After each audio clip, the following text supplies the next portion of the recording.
Guys, welcome back to the ALGS channel. Hope you guys are all doing well and having a great day so far. We have got some rather unfortunate news if you're a big fan of one of the APAC North fan favorite teams that made a very good name for themselves at ALGS Champs Year 2.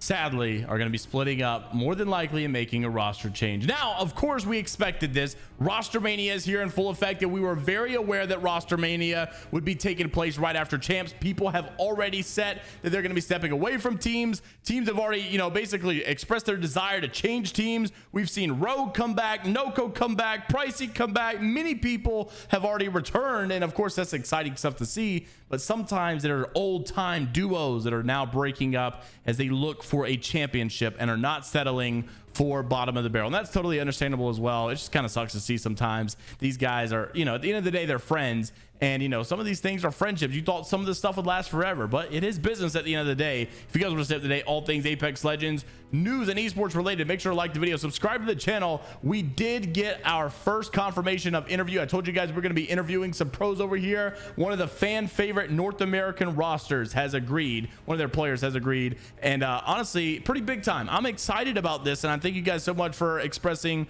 your interest in that as well. So leave me your question that you would generically ask each and one of these teams, and honestly, you're gonna love it whenever it all happens. We've got like 4 or 5 people already guaranteed. 2 of them are really big from EU, 2 of them are really big from NA, and yeah, I'm just so excited for it as well. So first off, I wanted to mention Realm has decided to come back. We have predicted this, we've seen this, we've also saw leaks about this not too long ago, but they are now finally here in full effect. Realm basically tweeted out 8 hours ago, as of yesterday, Realm Esports Launcher has an upcoming playtest for this Friday at 4 p.m. BST, which is 11 a.m. EST. You could join the playtest, and they said we will be opening the playtest up to APAC players as well. So this is now going to be North America, EMEA, and APAC as well. So it used to be just North America and European, but now it's going to be all these. So it's pretty good to see, and I'm excited to see how good APAC participates in this as well. The one thing that people were like kind of shouting out here is like there's a lot of big pros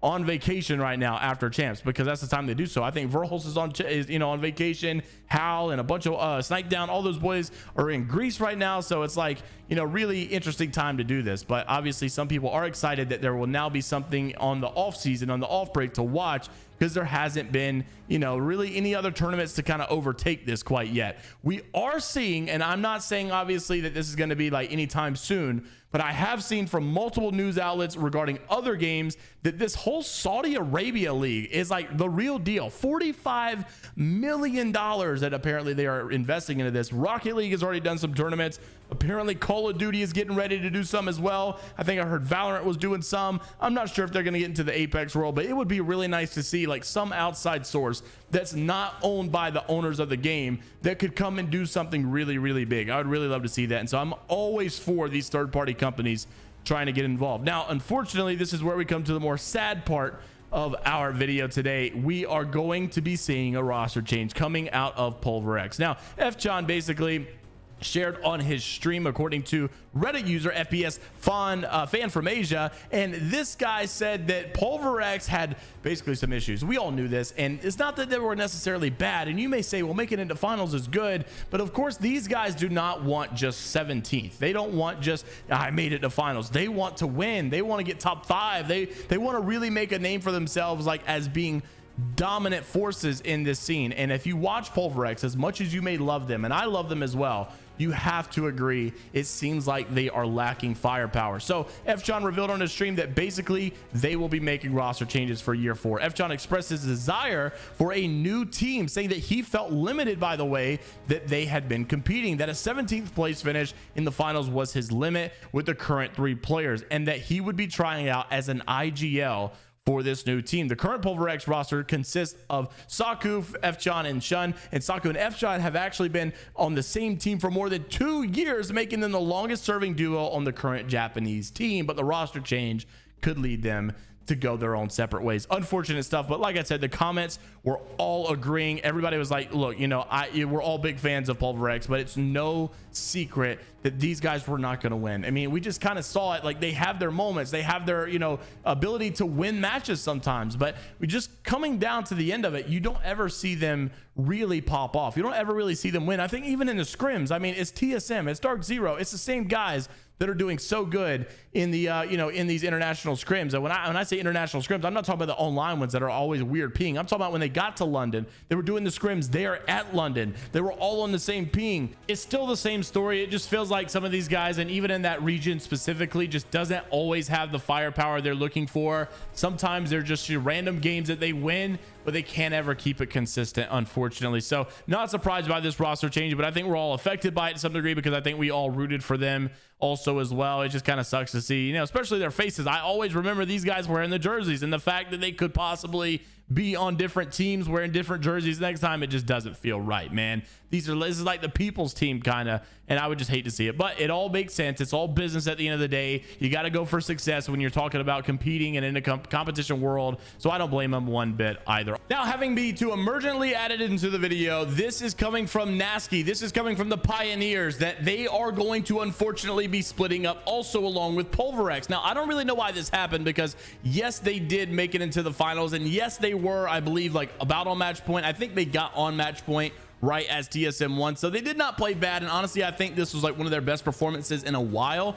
This came out of nowhere. Nasky had posted before unnecessary drama or dumb conclusions are gonna arise here. SirDel has decided to leave on his own accord. He's a phenomenal player, and anyone will be lucky to have him, and that is very, very strange. Now, of course, this was like all in good blood. There's no bad blood here, there's no drama going on, but I still don't understand why this happened, unless maybe SirDel is getting any kind of like offer from another team or something like that. I'm not exactly sure why SirDel's making this leave, but I do know that this was a little bit of shock to a lot of people. SirDel also came out and said, unfortunately, my time with KCP has come to an end. Thanks for believing in me. And he says he's looking for a team for year 4, and saying don't send any hate. So I don't know, a lot of people are just confused, like, you do so well, why leave? But I mean, sometimes people just think that their limitations are only here, right? Even PVX making the same decision, saying that they feel like they're limited in their power. Maybe he feels the same way as well, but that wasn't the only one. Strafing Flame coming from Black Hand.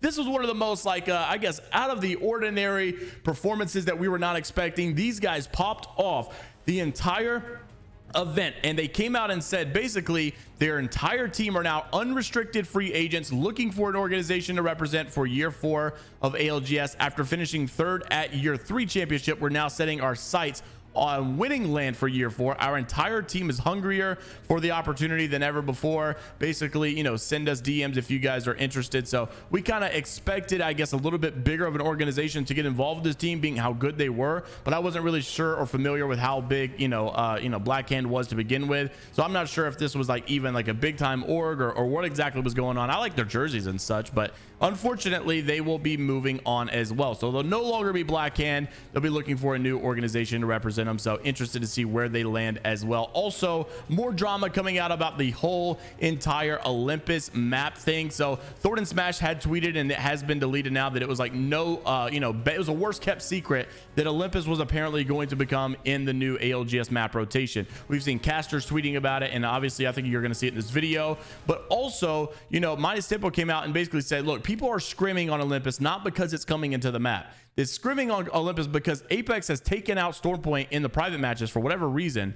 But that's why they don't want to do 6 games on World's Edge. So that's the only reason that they're doing it. Also wanted to mention some roster updates or some people that are returning as well. Like I said at the beginning of the video, we've seen Rogue come back, Noko come back, Pricey come back. A bunch of other people have posted their LFTs as well. Well, you guys may remember back in the OG days, some of the OG days, Real Reese used to be a guy that played and it was very, very good in this scene coming up on the up and coming players, right? And I don't know why he just decided to step away, and things basically became a lot more slow for him, and he hasn't really taken it seriously ever since. It's been more of the content world, which is obviously fair play. Well, now he seems to be playing in the Pro League qualifiers coming up with Voodoo and looking for one as well for a controller fragger, and honestly he says even an MNK fragger at this point. Now Capra is one of those guys that we know could be a very good fragger. Capra has decided he's going to return as well. Honestly, I think Tech had even mentioned that he spoke with Capra. He feels like Capra's in the right place, and of course a lot of people kind of shame on Capra for a lot of his past actions, but Capra, I will say, despite behavior, despite mental, you could watch Capra and say he's probably the most slept on talented player in this scene right now that is available. And like, honestly, the guy is doing MNK things that a lot of pros, in my opinion, are not even doing on MNK stuff. I mean, it's just crazy how good the guy is. Now, Delroy, on the other hand, is an up-and-coming controller GOAT as well. This guy's very, very good, very talented. It'd be nice to see maybe some no name, I guess, that is not necessarily the biggest popular guy in the world, and these guys do like a dojo kind of thing where they just come in together and they just really start you know, having some success. Would love to see it. Also, you can mention Azivian and Bullet as well, looking to make a team for their new roster in year 4 of ALGS. Now, Bullet obviously played recently with Native Gaming in last year's Pro League, and also you saw him on the analyst desk. So this guy knows what it takes. This guy's got what it takes. This guy's very, very good. And then of course Azivian is as well. These guys have both played for quite some time and both a lot of experience. So we'll see how all of this goes down very shortly. But we also have to talk about what is going to be going on, because scrims, tournaments, and all kind of things have been talked about. Even pro players calling for Olympus to be a brand new map in the upcoming rotation. Now, of course, Olympus has problems, and that's what a lot of people are trying to share, but it was coming from basically Zephyr, which was on the analyst desk and caster desk for Apex Legends, and he said, I think it's time for Olympus to be added back to the competitive rotation. No map will ever be perfect, but I know rosters are capable of adapting. He says it should only take some minor changes, but I think it's going to take a lot of major changes to make Olympus viable as well. Some of the biggest things that we would see coming out was coming from Nocturnal, saying, I need a brain scan stat after this post. Olympus has approximately terrible loot diversity, massive open areas and chokes to rotate through, some of the worst zones I've seen in a long time, and tridents are always a dud. Genuinely rather would play Broken Moon and KC over Olympus. So Nocturnal considers it probably the worst. Now, I think Broken Moon really has a chance to be good if they would get rid of zip rails and maybe some other things as well. But Broken Moon is on the verge of being good, in my opinion. I don't know what it is about the map. It just makes me want to throw up when I look at it. But I really just think that they need to cook all the maps better a little. I mean, honestly, I don't want a new map until they fix the maps we got. And I know a new map would be good for content, but look at what happened last time. We get Broken Moon and everybody's like, new map, new map, new map. And then we realize new maps don't fix our problems. So I would really like to see maybe something happen pretty shortly with that. Also, just wanted to mention, this is totally like unrelated to this channel. I kind of do it a little bit more on my jmeyels channel where we talk about Apex news in general, but it looks like the Apex is working on a perk system, and I don't know how this would really affect, you know, the entire like game as far as balances and legend metas and all that stuff. That could be a little strange because it's like a little bit of variations and stuff for you know, like tactical abilities, ultimate abilities, and all of that stuff. But also, now that Apex Legends is finally over with their world championship, we will be seeing some trailers today. We will be seeing some patch notes maybe as well. And because the champs is over, they can finally start making some big meta changes that they have been looking forward to do as well. We saw them do it last year. So of course, now is probably the time that they're looking to do it. Let me know what you guys think down in the comment section below about PVX roster change, about Apex meta change coming as well, and all things mentioned in this video. And like the video, subscribe if you want to stay up to date, all things Apex esports related. And until the next time, folks, I will see you all later, Gators.